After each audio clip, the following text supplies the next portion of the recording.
Vamos a conversar con la reconocida periodista de investigación Miriam Lewin, que lamentablemente fue parte de la tragedia de la noche más oscura que tuvimos los argentinos, que fue la dictadura cívico-militar del 76. Ella es una ex detenida desaparecida de nada más y nada menos que de la ESMA. Para el portal Cadena BA y Radio Plus vamos a conversar sobre este fallo de la Corte, dándole el 2x1 a los detenidos por delitos de lesa humanidad, casualmente de esa tremenda época. Miriam Lewin, muy buenos días, gracias por estar en contacto con nosotros. ¿Cómo te va? Muy buenos días, ¿cómo están ustedes? Bien, muchísimas gracias, por prestarte a esta nota. Bueno, y te pregunto, ¿qué sensaciones, qué reflexiones te surgen luego de este fallo que nos está conmoviendo a todos? Las sensaciones son de bronca, de indignación, incredulidad, porque pensé que nunca más íbamos a tener que volver a una situación en la que vemos a los genocidas sueltos por la calle.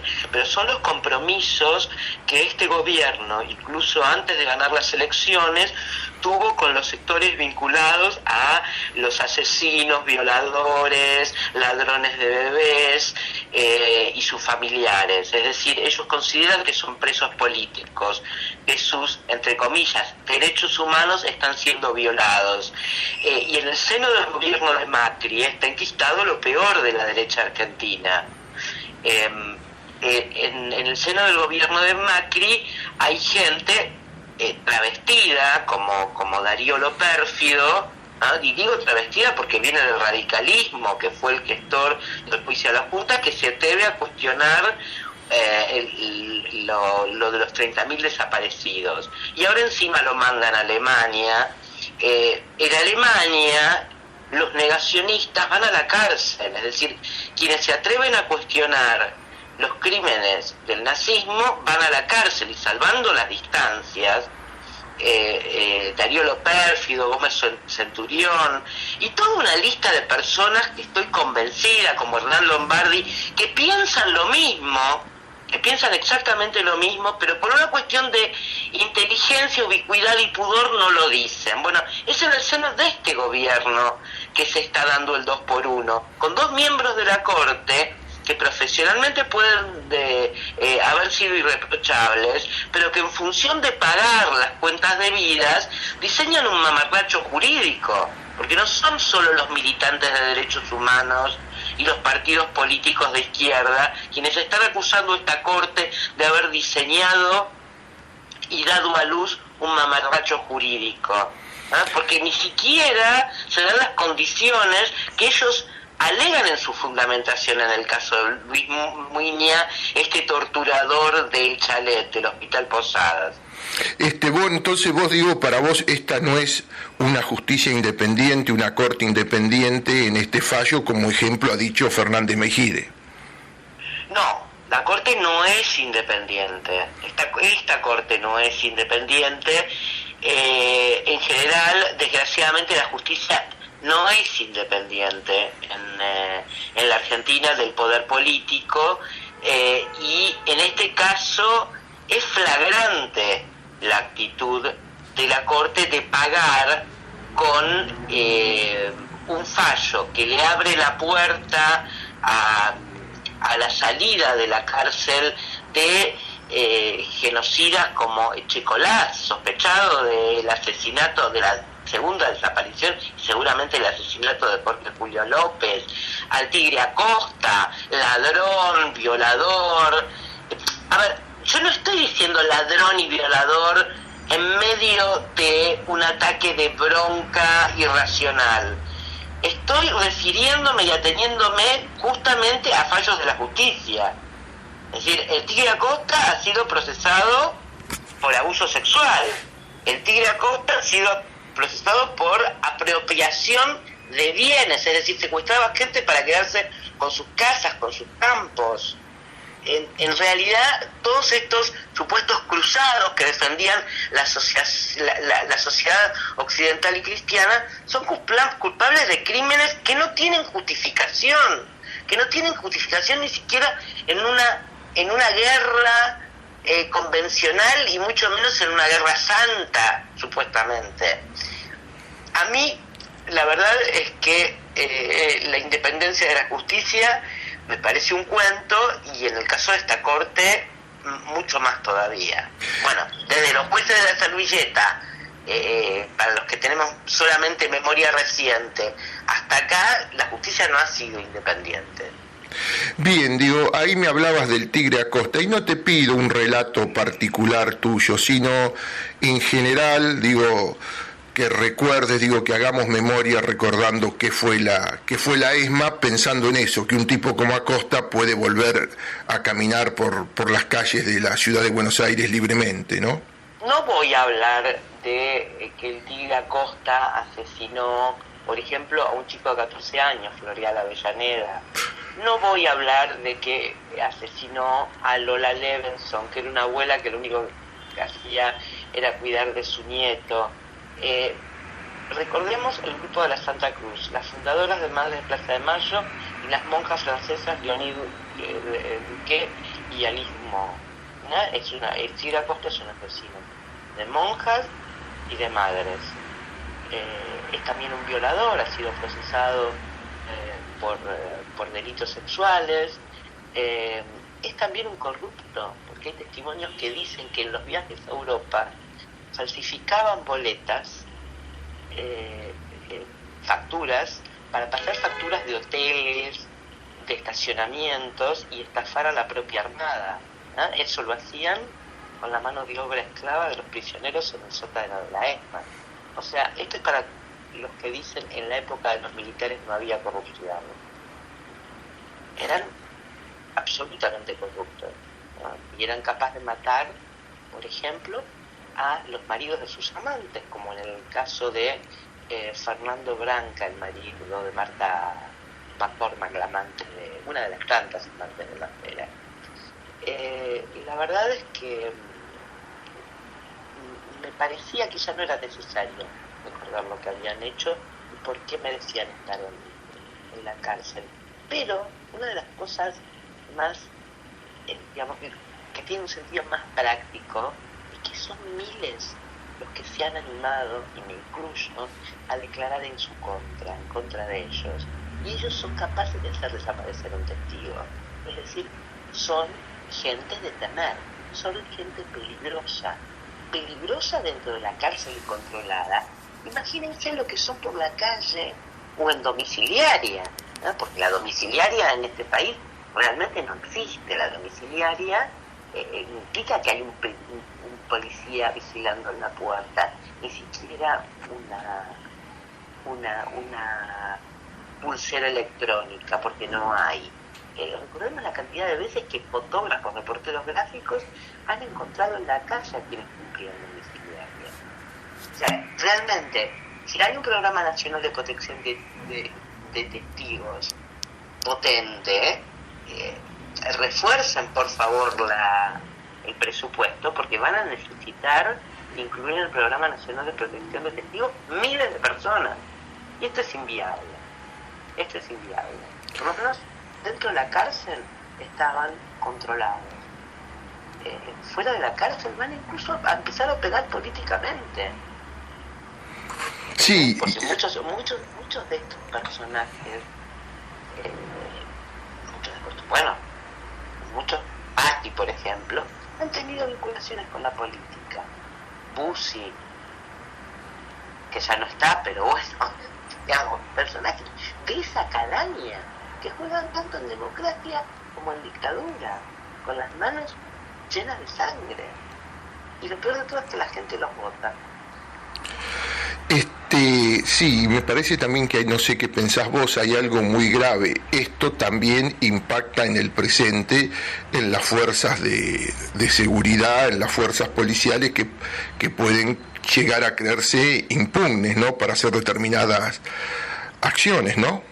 Bueno, ya se está viendo que la policía está envalentonada, que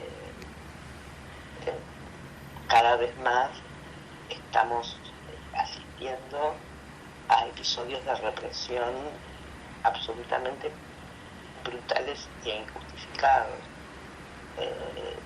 de la capital. No me quiero imaginar lo que está pasando en los barrios menos favorecidos, ¿no? Donde cada chico llega la frente el estigma de ser un posible criminal. Y hay policías que están acostumbrados que hay que terminar de cuajo con esos bolsones de criminalidad que ellos consideran que son los barrios pobres. Sí, con policías que en más de un caso los suboficiales también salieron de ese mismo barrio, ¿no? Sí, eso es una paradoja.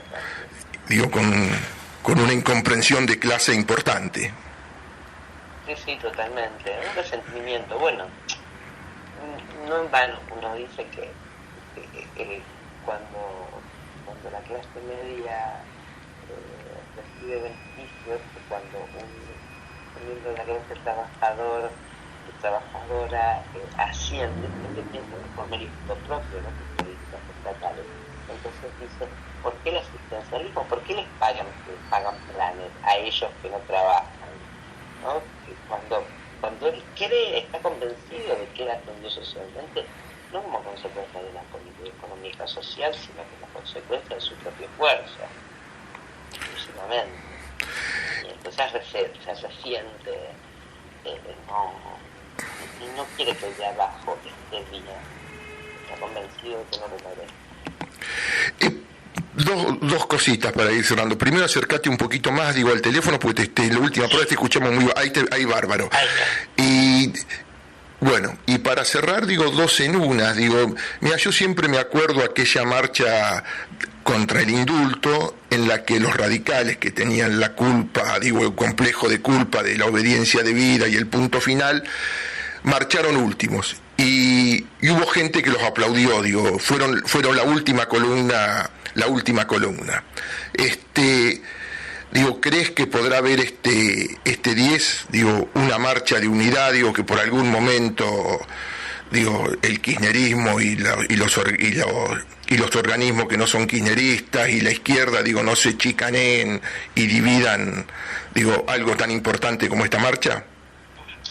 Ojalá, más allá de que hay en muchos sectores cierto resentimiento a aquellos grupos de izquierda que no se pronunciaron y no entendieron en la coyuntura electoral a quién estaban votando o a quienes estaban dando piedra libre para votar, porque hay muchos que obviamente no apoyaron a Macri, pero dijeron, bueno, no vamos a votar por el contrincante, no vamos a votar por Scioli porque son lo mismo. Y a pesar de que yo no creo que Scioli haya sido un buen candidato, no me parece que sean lo mismo, por lo menos detrás de Scioli no estaban los mismos sectores del gran capital, ni las mismas políticas económicas que Macri. De todas maneras, creo que los radicales tendrían que venir a la marcha del 10, que la marcha del 10 es muy importante, que nadie tiene que faltar, que le tenemos que dar un mensaje al gobierno, a la corte y al mundo, llevando pañuelos blancos en nuestras cabezas como quieran las madres. Me parece que es un mensaje muy importante y muy impactante, porque la Argentina se ha ganado en estos años ese lugar de faro, de referente en políticas punitivas, políticas de derechos humanos. Y yo recuerdo, hace poco haciendo una investigación por otro tema, descubrí que nada menos que Hernán Lombardi es el que le escribió a Alfonsín una carta en nombre de la Juventud Radical, repudiando la sección de las leyes del Parlamento. Pero claro, a ver, yo te cuento... No, yo te lo voy a contar. Sí, yo te lo voy a contar, digo, se lo cuento a la audiencia. Digo, ¿sabés quién militaba con Hernán Lombardi, que es una testigo fenomenal de eso?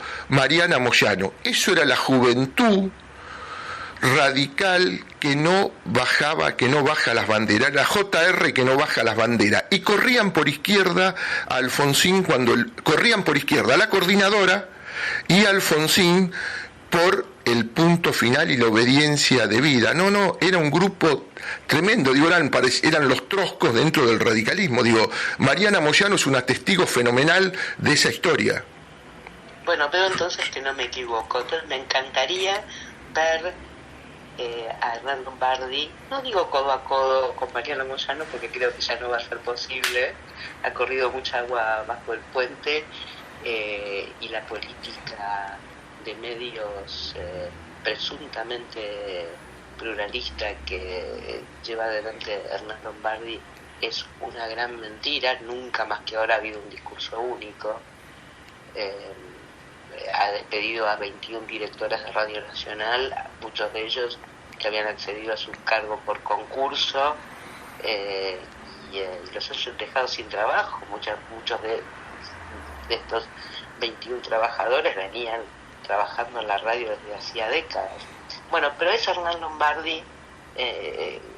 Me gustaría verlo de todas maneras en la plaza, en honor de aquel joven Hernán Lombardi que era tan combativo y que se atrevía a cuestionar al líder máximo, al referente de su partido, defendiendo la política de derechos humanos. Sí, y para completar, digo así de parte mía, digo ese dato, digo, lo loco era que mientras hacía eso, sus amigos sus amigos mayores de militancia en el radicalismo porteño, como él estaba enfrentado a Nosiglia, eran los radicales balvinistas de la Rúa, Pascual, y ¿sabés quién? Cherasni. Digo, eso... Exactamente. Mira vos. Digo, bueno, pero no cerremos hablando de Lombardi. Digo, quedaría muy feo que yo te despidiera y que cerráramos hablando de Lombardi. Digo, te pido para cerrar, pensando en el 10, una última reflexión, Miriam.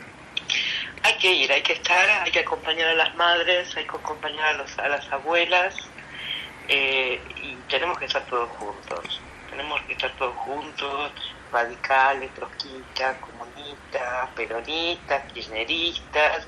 Me gustaría ver también allí a los líderes de supuesta oposición, como Amaya. Me gustaría verlo a Scioli. Me gustaría que fuera una marcha masiva y contundente para que entiendan que no se puede dar un paso atrás en esto. Porque no solamente estamos defendiendo una política de derechos humanos, una política de memoria y justicia. Acá estamos defendiendo vidas, porque si estos asesinos salen a la calle, señores, cuiden a sus hijos. Miriam, muchísimas gracias, un gran abrazo y gracias por habernos dado esta nota. Un gran abrazo. Gracias a ustedes.